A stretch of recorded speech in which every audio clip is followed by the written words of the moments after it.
Vaovao mahakasika ny fonona kosa no entina ho anao anatin'ireto fanadidina manaraka ireto. Totosa soma tsara ny fetin'ny taranaka teo anivon'ny FJKM Ambody Fahitra Martura omaly Alahady 2 Novambra. Fotoana izay nahafahan'ireo taranaka rehetra ny fankahita indray sy nanavoany fandoran-tenan'izy ireo. Vory marobe tokoa tao amin'ny FJKM Ambody Fahitra Martura ireo kristianina sy ireo taranaka avy any amin'ny ampelezana ny Alahady 2 Novambra lasa teo. Io Alahady io nantanterahanizy ireo ny fetin'ny taranaka izay isan'ny fotoan-dehibe tokoa ho an'ny fiangonana.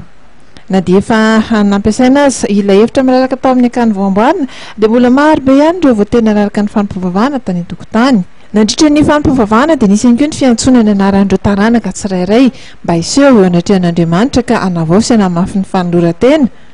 Nitazona ho ny mpitandrina ao an-toerana nandritra ny toroteny izay nataony dia mba ho tahaka ny fahatongavan'ireo taranaka tao am-piangonana ireo tamin'ity andro ity ny fahatongavan'ny taranaka amin'ny fanjakan'Andriamanitra ka amin'ny fotoana tahaka izao dia fitaomana ny taranaka rehetra mba hibazina ny fiainana mandrakizay.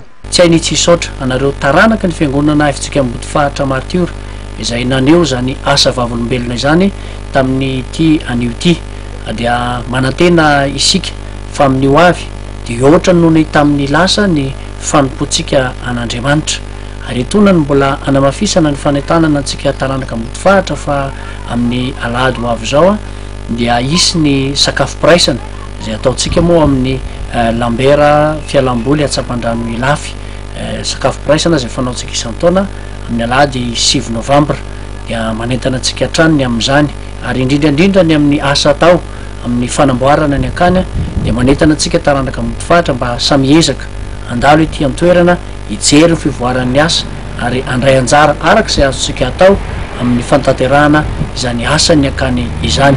Fa mbola mitohy hatrany ny asa sahan'ny fiangonana ao anivon'ny FJKM Ambody Fahitra Martura indrindra moa fa ny fanohizana ny fanamboarana ny akany. Ny dingana manaraka izay kasain'izy ireo atao dia ny fanamboarana andriana voalohany izay sarotra ny vanim-piangonana rahateo.